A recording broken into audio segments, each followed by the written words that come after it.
All India मजलिस इत्तेहादुल मुस्लिमीन की जानिब से देगलूर में एक जलसे आम का इनेकाद किया गया। जलसे में मजलिस के रियासती कारगुजार सदर डॉक्टर गफ्फार कादरी, मजलिस के मराठवाड़ा सदर फिरोज खान लाला, मराठवाड़ा जनरल सेक्रेटरी अब्दुल माजिद बशीर, जिला सदर मिर्जा अमजद बेग, शहर सदर मोहम्मद साबिर चाउस, कोऑर्डिनेटर सैयद सलीमुद्दीन व दीगर जिम्मेदारान ने शिरकत की। हालात हाजरा के उन्वान से मुनक़िदा जलसे में मजलिस के जिम्मेदारान ने खिताब करते हुए मुसलमानों और दीगर पसमानदा तबकात को अपने मसाइल के हल के लिए सियासी तौर पर मुत्तहिद होने की अपील की। कांग्रेस और दीगर नामनहा सेकुलर पार्टियों की जानिब से मुसलमानों के मसाइल को लेकर किस तरह से गैर संजीदगी का मुजाहरा किया जा रहा है, इस बात को मुख्तलिफ मिसालों के जरिए उजागर करने की कोशिश की। मजलिस जिम्मेदारान ने अपनी तकरीर में कहा कि इंतखाबात में वोट बैंक के तौर पर मुसलमानों का इस्तेमाल होता है और मुस्लिम मसाइल पर ऐवानों में कोई आवाज़ नहीं उठाई जाती, खामोशी इख्तियार की जाती है। डॉक्टर गफ्फार कादरी ने मुस्लिम रिजर्वेशन के मसले पर कांग्रेस को तनकीद का निशाना बनाते हुए कहा कि महाविकास अघाड़ी हुकूमत के दौर में मराठा रिजर्वेशन का कानून तो मंजूर किया गया, लेकिन मुस्लिम रिजर्वेशन के मामले को पसे पुष्ट डाल दिया गया। हालांकि मुस्लिम रिजर्वेशन का मामले को अदालत ने भी मंजूरी दे दी थी। अगर ये बिल पेश किया जाता तो मुस्लिम रिजर्वेशन टिक जाता और मुसलमानों को रिजर्वेशन का फायदा मिलने लगता, लेकिन सेकुलर पार्टियों ने इस जानिब तवज्जो नहीं दी। जलसे के दौरान देगलूर मजलिस के मकामी जिम्मेदारान ने मकामी मसाइल का तस्करा किया और इन मसाइल को हल करने के लिए आने वाले बल्दियाती और असम्बली इंतखाबात में मजलिसी उम्मीदवारों को कामयाब बनाने के लिए हर मुमकिन कोशिश करने का अज़्म जाहिर किया। जलसे में कसीर तादाद में लोगों ने शिरकत की। जलसे को कामयाब बनाने में मजलिस के जिन मकामी जिम्मेदारान ने अहम रोल अदा किया, इनमें देगलूर विधानसभा सदर हाफिज अब्दुल रहीम, ताल्लुका सदर मुफ्ती इमरान खान, ताल्लुका कारगुजार सदर ताहिर देसाई, देगलूर शहर सदर मोहम्मद जाकिर, नायब शहर सदर इरफान खान लाला, बाबू भाई, ताल्लुका यूथ सदर बागन टाकली, युवा शहर सदर मिर्जा यूसुफ बेग व दीगर जिम्मेदारान ने अहम रोल अदा किया। अभी मैंने सुना ज़िम्नी इंतखाब में आपने एक कांग्रेस के उम्मीदवार को वोट दिया। वो मुसलमान के वोटों को बाप की जागीर समझ रहा हो,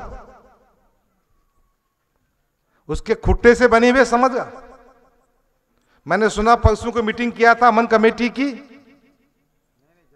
जनता दरबार किया था। वो एमएलए को मैं पूछना चाहता हूं, क्या तेरे को एक भी मुसलमान नहीं दिखा जनता दरबार में बिठाने के वास्ते? यानी हमारी हैसियत ये हो गई कि हमको तुम शिवसेना बीजेपी का डर बताकर हमारे वोट लो और समाज को दूर बिठाओ। सियासत में मुसलमान के वोट चलते, मगर मुसलमान की सत्ता में भागीदारी नहीं चलती। अब देखो नेशनल सतह पे क्या काम हो रहा है। नेशनल सतह पर बीजेपी के खिलाफ, एनडीए के खिलाफ एक अलायंस बन रहा है। नीतीश कुमार है, ममता बनर्जी है, केजरीवाल है, शरद पवार है, राहुल गांधी है। कोई मुसलमान चेहरा हिंदुस्तान का दिखता है क्या? वो दिखते कौन? फारूक अब्दुल्ला, मुफ्ती महबूबा। फारूक अब्दुल्ला, मुफ्ती महबूबा कश्मीर के हद तक सीमित है। और पूरे कश्मीर में कितने एमपी है मालूम? 6 एमपी है। कश्मीर में 4, जम्मू में 1, लद्दाख में 1। फारूक अब्दुल्ला कभी हमारे मसाइल की बात करते? नहीं करते। अभी आसाम में बदरुद्दीन अजमल की पार्टी है, उनके तकरीबन 18 एमएलए, 2 एमपी है। केरल में मुस्लिम लीग है, 2 एमपी है, तकरीबन 20 के आसपास एमएलए है। मजलिस इत्तेहादुल मुस्लिमीन है, 2 एमपी है, तकरीबन 10 एमएलए है, कई कारपोरेटर्स है। असदुद्दीन अवैसी से क्यों पेट दुखता तुम्हारा? बुलाओ ना असदुद्दीन अवैसी को भी। जब तुम बीजेपी को हराना चाहते हो तो बदरुद्दीन अजमल को बुलाओ, असदुद्दीन अवैसी को बुलाओ। इनको सत्ता में बैठना है। आपने देखे महाराष्ट्र में क्या खेल चला। 2019 में अजीत दादा, देवेंद्र फडणवीस, सुबह के 5 बजे गवर्नर के पास हल्फ ले गए थे, दोनों में निकाह हो गया था। अब आदमी के बीच में निकाह होता कि मैं बोल नहीं सकता, या मुझे समझ में नहीं आया उसमें से कौन नौशा था कौन दुल्हन थी। यानी राष्ट्रवादी पार्टी ने बीजेपी शिवसेना के खिलाफ मुसलमानों से वोट मांगा, हमने वोट दिया, वो अजीत दादा देवेंद्र फडणवीस के पास जाके बैठ गया। क्योंकि हालात आप जानते हैं कि महाराष्ट्र के अंदर कैसी कैसी सियासतें हो रही है। कभी हम वोट देते हैं तो कभी उनके साथ चले जाते। मैं वाकया 2019 ने 2014 के अंदर जब रियासत महाराष्ट्र के अंदर जब फिरका परस्त जातिवादी, जब भारतीय जनता पार्टी और शिवसेना की जब गवर्नमेंट बन रही थी, तो यही राष्ट्रवादी कांग्रेस पार्टी ने, यही प्रफुल्ल पटेल ने बाहर से उनको समर्थन दिया था और स्थिर गवर्नमेंट बनाई थी। ये समझना पड़ेगा। अगर हम नहीं समझेंगे तो यकीनन आने वाले दिनों में ये मासूम नस्लें ये हमको माफ नहीं करेंगी। हम क्या कहना चाह रहे हैं आपसे कि बाजू करीब में ये वाकया आपको तमाम को मालूम है। मुतनियाल में क्या हुआ था, जाकिर के साथ क्या हुआ।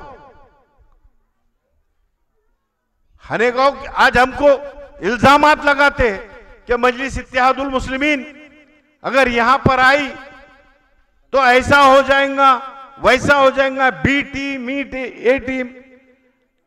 क्या हनेगांव के अंदर ग्राम पंचायत में अभी अविश्वास ठराव लाया गया? वो अविश्वास ठराव लाकर क्या कांग्रेस और बीजेपी ने क्या वहां पर सत्ता नहीं बनाने की कोशिश कर रही? क्या कांग्रेस बीजेपी की बी टीम नहीं है? नागपुर के अंदर स्थानिक स्वराज्य संस्था में वहां पर कांग्रेस के 17 नगर सेवकों ने बीजेपी के कैंडिडेट को वोट देकर के स्थानिक स्वराज्य संस्था का आमदार नहीं बनाया। अब तो समझिए, अब तो जागिए।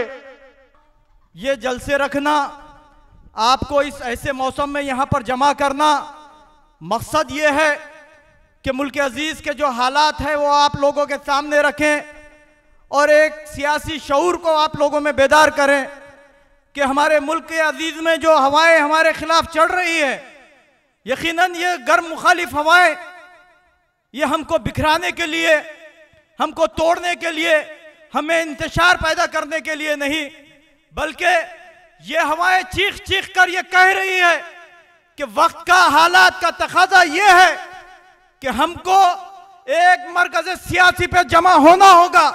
वक्त की अहम जरूरत भी यही है कि हम एक मरकज़ सियासी पे जमा हो जाए।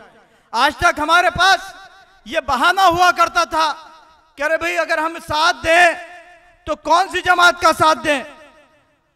मजबूरी में हमको शिवसेना और बीजेपी को रोकने के लिए इन नाम नहज सेकुलर जमातों का साथ देना पड़ता था। लेकिन अल्हम्दुलिल्लाह अलहाज बैरिस्टर असदुद्दीन अवैसी साहब की ज़ेर क़यादत चलने वाली मजलिस इत्तेहादुल मुस्लिमीन जो मजलूमों की जमात है, आज हमारे दरमियान में है। जरूरत इस बात की है कि हम किस तरह इस जमात को मजबूत करें। अजीज साथियों, बारहा देखने में आता है कि मुसलमानों के वोट का इस्तेसाल करके ये नाम नहज सेकुलर जमात इख्तिदार का मजा लूटती है, लेकिन जब कभी हमारे हालात आते हैं या हमारा कोई काम आता है या हमारे मसाइल आते हैं या हमारे खिलाफ साजिशें की जाती है तो ये नाम नहज सेकुलर जमातें खामोश। ऐवान पार्लियामेंट में खामोश। जब मुसलमानों के खिलाफ भी लाया, दलितों के खिलाफ भी लाया तो खामोश। जिनको आपने और मैंने वोट दे के ऐवान असेंबली में भेजा, ऐवान पार्लियामेंट में भेजा, खामोश। फिर बीजेपी के एजेंट मजलिस इत्तेहादुल मुस्लिमीन लोगों की निगाहें, मजलूमों की निगाहें उस मर्द मुजाहिद पे होती है जब हमारे खिलाफ बिल आता है। क्या कहेगा मर्द मुजाहिद बैरिस्टर असदुद्दीन अवैसी साहब? क्या ये हकीकत नहीं है? अजीज साथियों, हमारा आप लोगों के दरमियान में आना मकसद सिर्फ ये है कि आपके सियासी शऊर को जगाया जाए। एक मिनट ठहर जाओ भाई, आ जाओ। हम इसलिए यहाँ पे आए हैं कि हमारी पार्टी को पब्लिक से सपोर्ट, जनता में पब्लिक का मजलिस की दावत, बैरिस्टर असदुद्दीन का संदेशा पहुंचाने आए हैं। गुजारिश यही है कि इत्तेहाद के साथ अपनी पार्टी को मजबूत करते हुए बैरिस्टर असदुद्दीन ओवैसी के हाथों को मजबूत करना। सर, पिछले बारे में आपको जो बी टीम कहा गया है, इसके बारे में अच्छा हो गया क्या कि बी टीम है? छोटे हमको क्या बी टीम बोलते? छोटे कार्ड पहन दे। ये जो चुट्टे हैं ना, इनकी कोई हैसियत तो बी टीम बोलने की है क्या? अभी किसकी मांडी को आकर बैठा है? जो हमको बी टीम बोलता ना, ये चुट्टे है। ये इनको क्या सेंस है? इनको क्या पॉलिटिक्स का बात कर रहे तुम? और तुम चुट्टों की क्या बात कर रहे हो उनकी? सर, अभी जो लोकसभा और विधानसभा होने वाली है 2024 में, अभी जो अनायस आपके साथ किसके साथ होने वाला, क्या कहेंगे? वो तो हमारे नेता तय करेंगे भाई। आपकी तरफ से भी महाराष्ट्र में अभी जो देखो भाई, चल रहा है, आज का मामला ये है, जो अपोजिशन में सेकुलर पार्टियां हैं बहुत मस्ती में है। उन्होंने हमसे कोई बात नहीं की है। अगर कोई आके बात किया तो हम बात करेंगे। आने वाले इलेक्शन में अभी मुस्लिम आरक्षण के बारे में अभी कह रहे थे, क्या कहना चाहिए? मुस्लिम आरक्षण तो लेके रहेंगे जी, हम, हमारा अधिकार है। आने वाले इलेक्शन में आपके पूरे महाराष्ट्र के अंदर आने वाले इलेक्शन में आपके महाराष्ट्र के अंदर, बलिया के अंदर, पंचरत के अंदर आपके क्या उम्मीदवार ठहरेंगे? आपके यकीनन ठहरेंगे, क्यों नहीं ठहरेंगे? ताकत से आपको ठहराना पड़ता, किंतु 5 साल होगा एक भी रोड नहीं बनी है। बहुत चीजें हैं, बहुत अच्छा बजाएंगे तो फिक्र मत कर। उनको अच्छा बजाने का फिक्र मत। लास्ट क्वेश्चन है, अभी देगलूर में जो भी पदाधिकारी है, अभी जो कार्यकर्ता से हमें को समझ में आया है कि जो बॉडी है अभी नई हुई है या पहले की पुरानी बॉडी, इसके बारे में क्या कहना चाहते हैं? अमजद भाई कुछ बॉडी के अंदर चेंजेस होने वाले हैं क्या आपके पार्टी के? अभी जब तक आला कायदीन की तरफ से कोई मशवरा नहीं आ जाता तो नई बॉडी या पुरानी बॉडी में कोई चेंजेस नहीं होंगे।